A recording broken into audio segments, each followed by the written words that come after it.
So since we haven't had you on during all this realignment, expansion business, and the ACC, is it in jeopardy? Does it need to stabilize and go out and get anyone else? Where do you stand on that? There's a camp that says the ACC can stabilize, grab Notre Dame, maybe somebody else, or should Clemson run to the SEC, or even the Big Ten is on the table possibly. I tell you this, I have way too many thoughts and only one mouth. First of all, I want to mourn college football. There are certain things I like brand new. I like this, that, and the other. College football. One of the reasons people like college football is because it's traditional. I'm a tradition guy. When I think of Big Ten football, I think of Ohio State, Michigan. I don't think of Southern Cal. I think of the Pac-10, Pac-12. If we are going to throw the match on this sucker and burn it down, I say let's burn it down. Let's not lie to ourselves and play. I say Clemson leaves and goes to the SEC. I would be totally fine with that. And if we go to the SEC and we're not playing Georgia every year, shame on whoever, let that happen.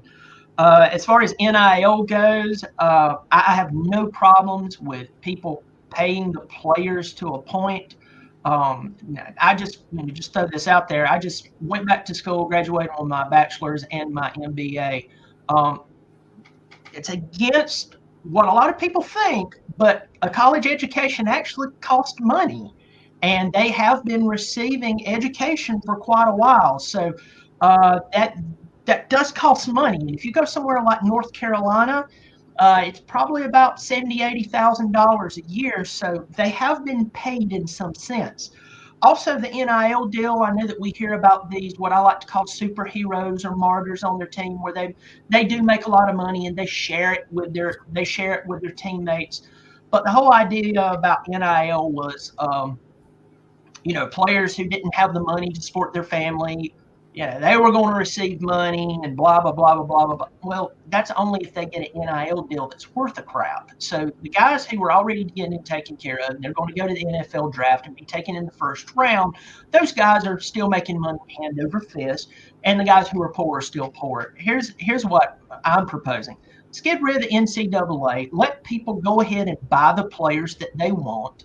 And if a booster wants to give $10,000 to a 3-star player because their family's suffering at home, let them do it. Let's get this charade over with and let's move forward, because all we're doing now is we're watching money being laundered in front of us and calling it an NIL deal. So between those two things of conference realignment, if we're going to burn down college football, let's go ahead and burn it down. Let's stop playing this game, because there's something special about college football. It's one of the reasons that I watch college football and I will not watch the NFL very rarely, because you find out that $100 million still isn't enough. I need 150. And if I have $150 million, well, now I need 200 million. It's never ending. It's not going to change, and it's going to get dirtier and dirtier. So either we're going to keep the tradition, or we need to burn it down. So I know that's really pessimistic and vile, but that's kind of how I feel. Well, that's why I threw it out there. I would take off on that, but people can hear me rant and rave here for 30 or 40 hours a week. So I've got other platforms. That's why I got a channel. I can strike it up anytime I want.